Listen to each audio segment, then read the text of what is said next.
Hello and welcome back.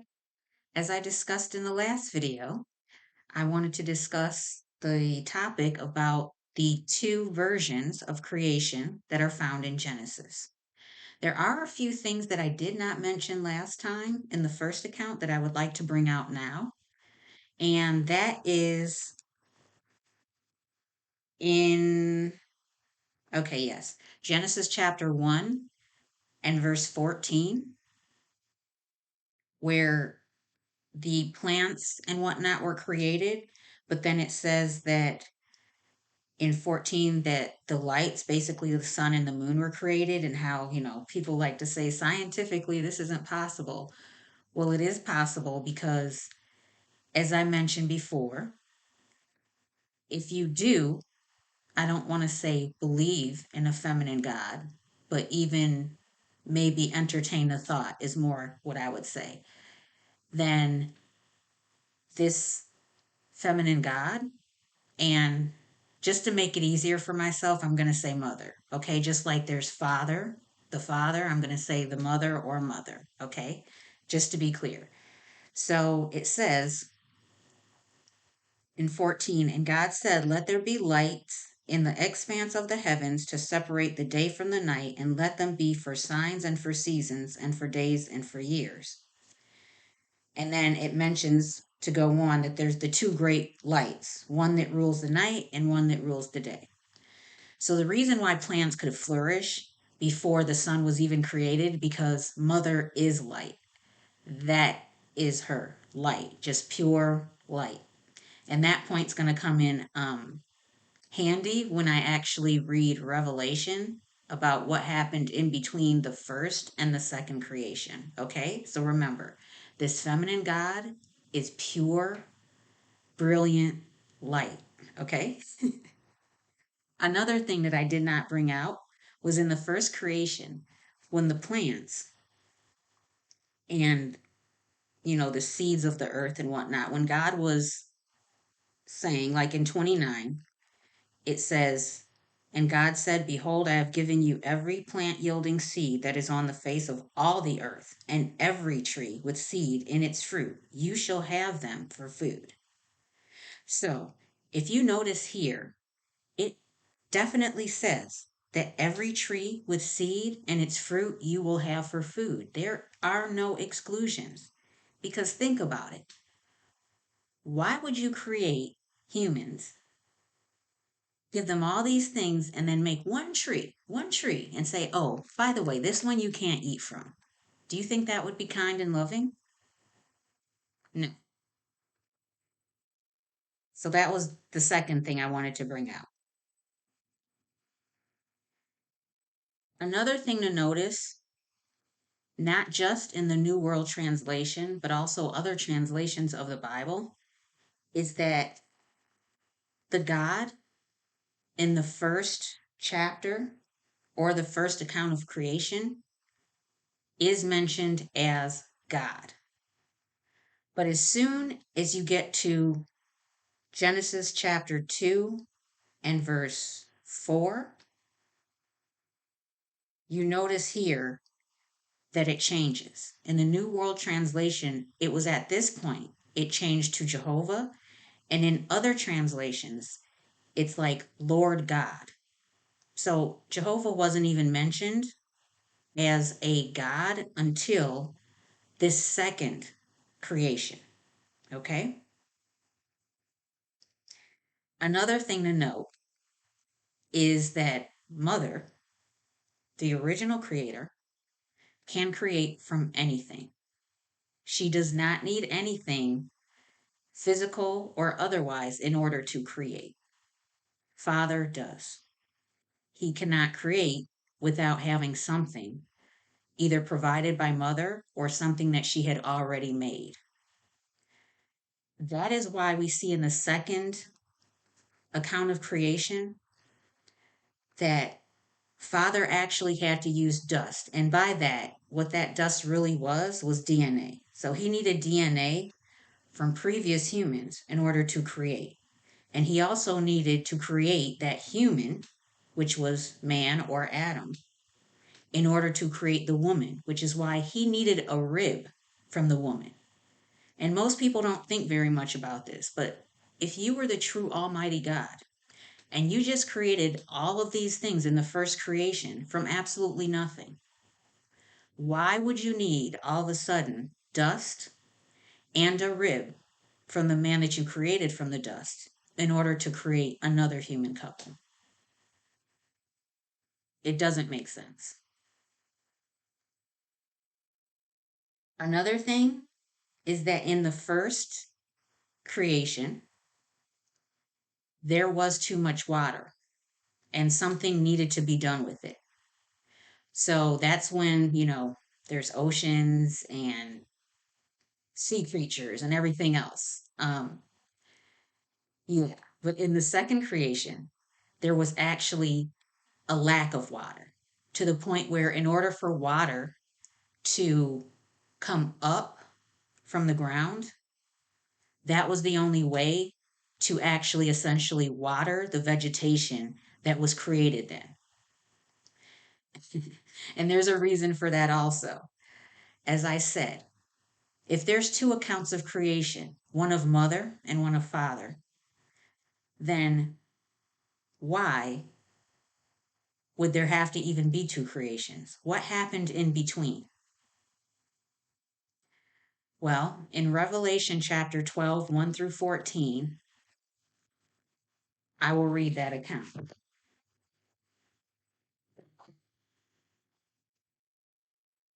And once again, I am going to be reading from the English Standard Version. So many don't really realize that this is an actual account of what happened in between mother's creation and father's creation. They see it as more symbolic than, something that actually could have happened. And I will explain this once I'm done reading it, okay? So bear with me. It's Revelation chapter 12, and I'm starting with 1. It says, "And a great sign appeared in heaven, a woman clothed with the sun, with the moon under her feet, and on her head a crown of 12 stars. She was pregnant and was crying out in birth pains and the agony of giving birth. And another sign appeared in heaven. Behold, a great dragon, with 7 heads, 10 horns, and on his heads 7 diadems." Just to be clear, this dragon, which is also known, sometimes it's serpent, sometimes it's dragon. It's usually said to be Satan, but to say this is going to be controversial, but it is what it is. This is actually Father. Okay? So this great dragon is Father. His tail swept down a third of the stars of heaven and cast them to earth.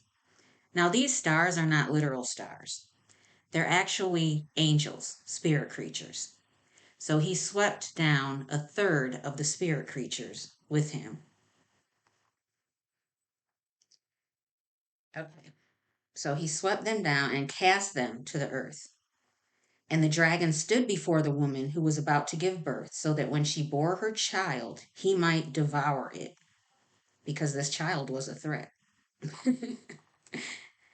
She gave birth to a male child who is to rule all the nations with a rod of iron, but her child was caught up to God and to his throne. And the woman fled into the wilderness, where she has a place prepared by God, in which she is to be nourished for 1,260 days. So basically, you can think of a woman giving birth and basically someone waiting there to take her child. The ordeal by itself is a lot, and then you have to actually fight a battle essentially. Um, and so once you're done with this battle, you actually have to rest. So that's what this is referring to. I don't want to get too into detail, but that's the simplest way I can explain it for now. Okay? Now, in Revelation 12 and verse 7, It says Satan thrown down to earth. Remember, Satan is the same as Father at this point, which it should be clear as I do more videos that that is evident in the truth. It says, now war arose in heaven, Michael and his angels fighting against the dragon. And the dragon and his angels fought back. But he was defeated, and there was no longer any place for him in heaven. And the great dragon was thrown down, that ancient serpent, who is called the devil and Satan, the deceiver of the whole world. He was thrown down to the earth, and his angels were thrown down with him. And I heard a loud voice in heaven saying, now the salvation and the power and the kingdom of our God and the authority of his Christ have come. For the accuser of our brothers has been thrown down, who accuses them day and night before our God. And they have conquered him by the blood of the Lamb and by the word of their testimony, for they loved not their lives even until death. Therefore rejoice, O heavens, and you who dwell in them. But woe to you, O earth and sea, for the devil has come down to you in great wrath, because he knows that his time is short. And when the dragon saw that he had been thrown down to the earth, he pursued the woman who had given birth to the male child. But the woman was given the 2 wings of the great eagle, so that she might fly from the serpent into the wilderness to the place where she is to be nourished for a time and times and half a time. Okay, now this is important. All right. I know that other stuff is kind of wordy and not really understandable, but yeah, it's not important in the bigger scheme. Okay. But 15 is the serpent. Now remember, the serpent can also be referred to as the dragon, the devil, and regrettably Father. Okay? The serpent poured water like a river out of his mouth after the woman to sweep her away with a flood. But the earth came to the help of the woman, and the earth opened its mouth. Sorry. And the earth opened its mouth and swallowed the river that the dragon had poured from his mouth. Then the dragon became furious with the woman and went off to make war on the rest of her offspring, on those who keep the commandments of God. Now remember, God is mother, okay? The original creator. So the devil, dragon, father, went off to make war on the rest of her offspring, on those who keep the commandments of God or mother and hold to the testimony of Jesus. And he stood on the sand of the sea. Now, as I discussed before, mother is pure light. So one may think, how is water going to possibly hurt this all powerful being? Well,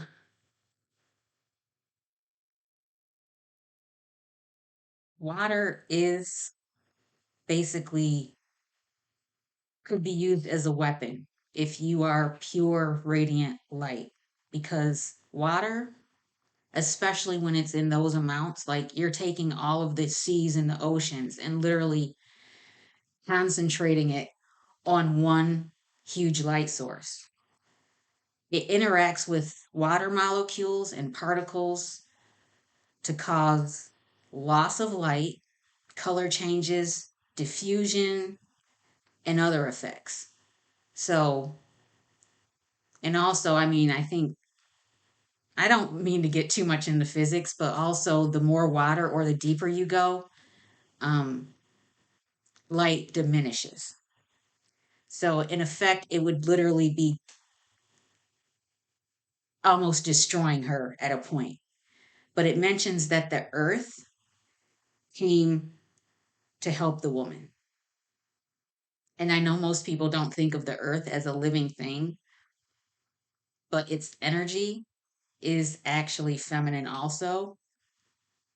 Um, so it did come to her defense, and that's when the earth actually sucked up all the waters, and the waters ended up underground in caverns, in wells, that type of thing. Which is why in the second part of creation, it mentions that the waters had come up from the ground in order to water the vegetation. Hopefully, I put that as simply as I could without being too scientific. Um, but yeah, but that's why in the second creation, there was a problem with water and also dryness because, well, we'll get to that in the next video maybe. That's why when Adam and Eve were ejected from the Garden of Eden, there were thorns and thistles and dry land. It was very, very arid. Not a good place for humans to thrive.